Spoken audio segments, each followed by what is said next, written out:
সংবাদ সবাইকে স্বাগত জানাচ্ছি। আমি ফিরোজ তোহা। শুরুতেই সংবাদ শিরোনাম জানিয়ে দেব এই মুহূর্তে হাতে পাওয়া সর্বশেষ গুরুত্বপূর্ণ আপডেট। আন্তর্জাতিক সংবাদ। ইরান ইসরায়েল ফিলিস্তিনি ত্রিমুখী যুদ্ধ চলছে। শুরুতেই থাকছে গাজায় ইউএনআরডব্লিউ এর দপ্তর ধ্বংসের আন্তর্জাতিক আইন লঙ্ঘন করেছে ইহুদিবাদী ইসরায়েল। গাজায় একের পর এক আন্তর্জাতিক আইন লঙ্ঘন করে যাচ্ছে ইসরায়েল। তাদের সর্বশেষ শিকার গাজায় ইউএনআরডব্লিউ এর সদর দপ্তর। মঙ্গলবার কাতার ভিত্তিক সংবাদ মাধ্যম আল জাজিরা এক প্রতিবেদনে এ তথ্য জানিয়েছে। এবারে জানাবো পাকিস্তানের সেনানিবাসে হামলা, পাল্টা হামলায় নিহত 18। পাকিস্তানের এক সেনানিবাসে সন্ত্রাসী হামলার ঘটনায় দেশটির 8 সদস্য নিহত হয়েছেন। সোমবার খাইবার পাখতুনখোয়া প্রদেশের 52 সেনানিবাসে এমন হামলা চালানো হয়। জানাবো শিগগিরই বেইজিংয়ে আবারও বৈঠকে বসতে যাচ্ছেন হামাস এবং ফাতা নেতৃবৃন্দ। ফিলিস্তিনের প্রধান দুটি সংগঠন ইসলামী প্রতিরোধ আন্দোলন হামাস এবং রাজনৈতিক দল ফাতার শীর্ষ নেতারা চলতি মাসে চীনের রাজধানী বেইজিংয়ে শান্তি আলোচনায় মিলিত হবেন বলে খবর পাওয়া গেছে। এদিকে গাজায় ধ্বংসস্তূপ পরিষ্কার করতে সময় লাগবে 15 বছর।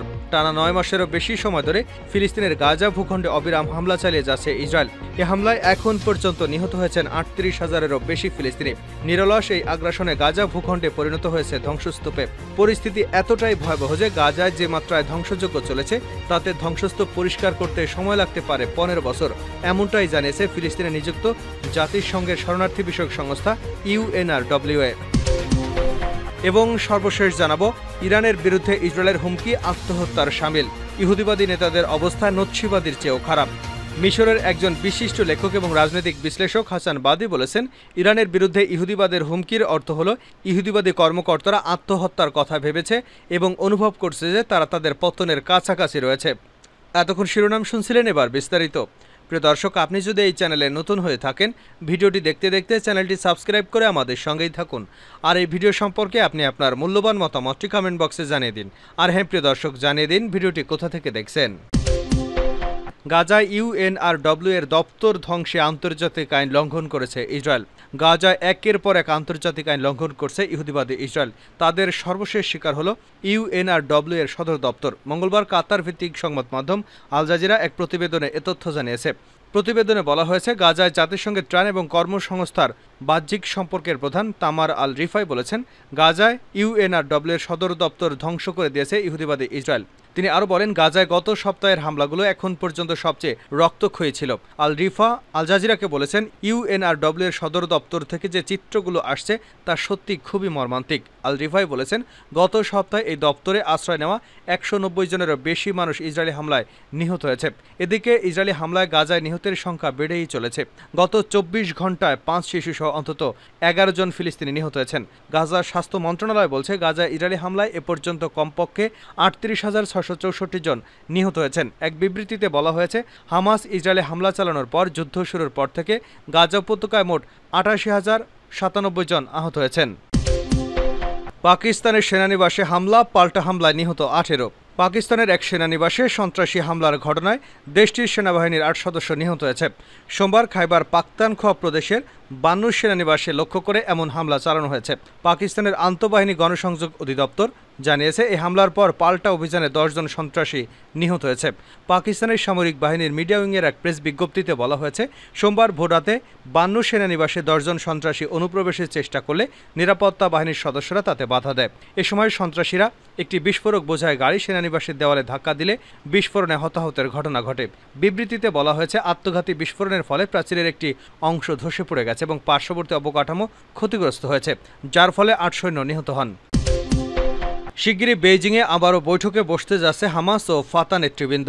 ফিলিস্তিনের প্রধান দুটি সংগঠন ইসলামী প্রতিরোধ আন্দোলন হামাস এবং রাজনৈতিক দল ফাতার শীর্ষ নেতারা চলতি মাসের আরও শেষের দিকে চীনের রাজধানী বেইজিংয়ে শান্তি আলোচনায় মিলিত হবেন বলে খবর পাওয়া গেছে। ফাতার কেন্দ্রীয় কমিটির উপমহাসচিব সাবরি সাইদাম বলেন, তার সংগঠনের নেতারা আগামী 20 থেকে 21 জুলাই বেইজিং সফর করবেন। বেইজিংগামী হামাস প্রতিনিধি দলে নেতৃত্ব দেবেন সংগঠনের পলিট ব্যুরোর প্রধান ইসমাইল হানিয়া ও ফাতা প্রতিনিধি দলে নেতৃত্ব থাকবেন সংগঠনের উপপ্রধান মাহমুদ আলুল। এর আগে 2014 সালের এপ্রিলে দুই সংগঠন নিজেদের মধ্যকার মতবিরোধে এবং ভুল বোঝাবুঝি মিটিয়ে ফেলতে সম্মত হয়েছিল। দুপক্ষের সমঝোতা অনুযায়ী এটি ঐক্যমতের সরকার গঠিত হয়েছিল, কিন্তু 2015 সালের জুন মাসে ওই সরকার একতরফাভাবে ভেঙে দেয় ফাতা। এটি দাবি করে হামাস ফাতাহকে গাজা উপত্যকায় কাজ করতে দিচ্ছে না। 2006 সালে গাজা উপত্যকা এবং পশ্চিম তীরে অনুষ্ঠিত আইন পরিষদের নির্বাচনে হামাস বিজয়ী হবার পর ফাতাহ এবং হামাসের মধ্যে তীব্র বিরোধ তৈরি হয়। পরবর্তীতে হামাস শুধুমাত্র গাজা এবং ফাতাহ শুধুমাত্র পশ্চিম তীরে নিয়ন্ত্রণ গ্রহণ করে। গাজায় ধ্বংসস্তূপ পরিষ্কার করতে সময় লাগবে 15 বছর ইউএনআরডব্লিউএ। টানা 9 মাসেরও বেশি সময় ধরে ফিলিস্তিনের গাজা ভূখণ্ডে অবিরাম হামলা চালিয়েছে ইসরায়েল। এই হামলায় এখন পর্যন্ত নিহত হয়েছে 38,000-এরও বেশি ফিলিস্তিনি।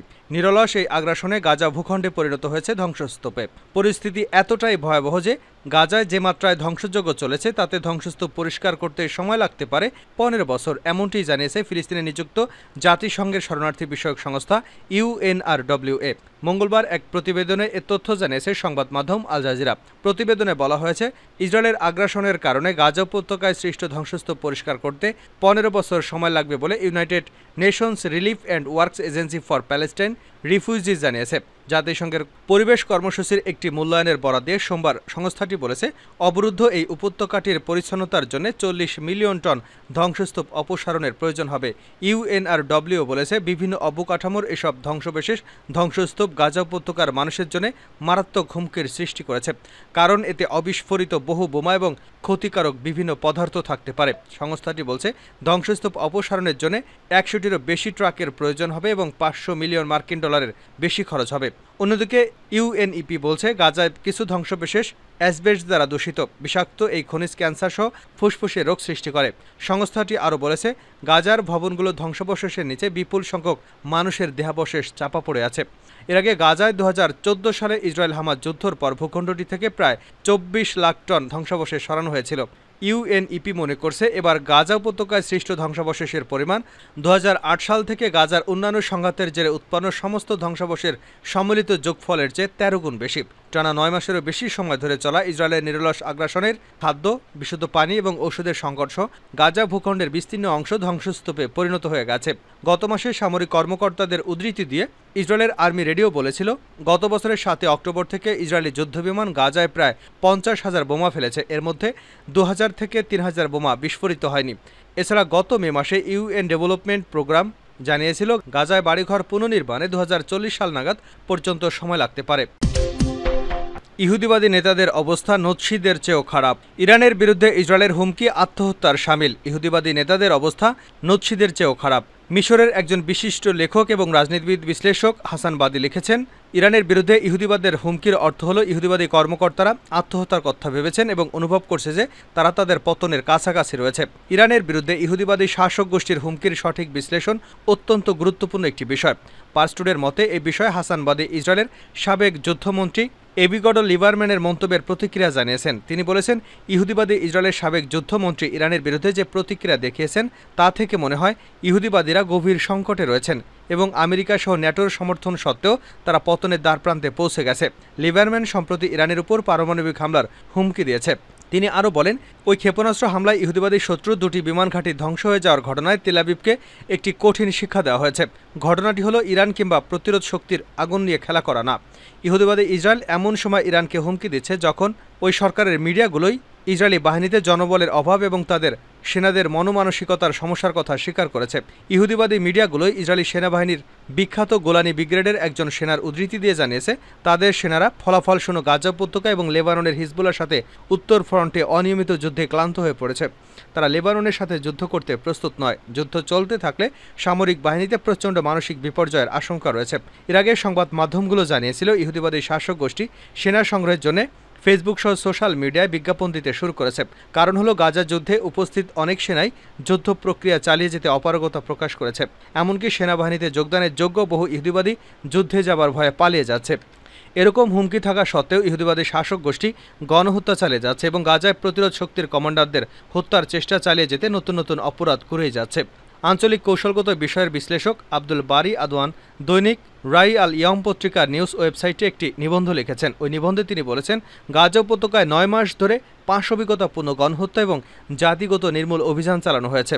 এরপরও ইহুদিবাদী ইসরায়েলের প্রধানমন্ত্রী বেনিয়ামিন নেতানিয়াহু এখনও যে কোনো উপায়ে ইয়াহিয়া সিনিয়রের মতো কাসাম ব্রিগেডের সামরিক শাখার অন্তত একজন কমান্ডারকে কিংবা তার উপদেষ্টাদের মধ্যে অন্তত একজনকে হলেও হত্যা করতে মরিয়া হয়ে উঠেছে।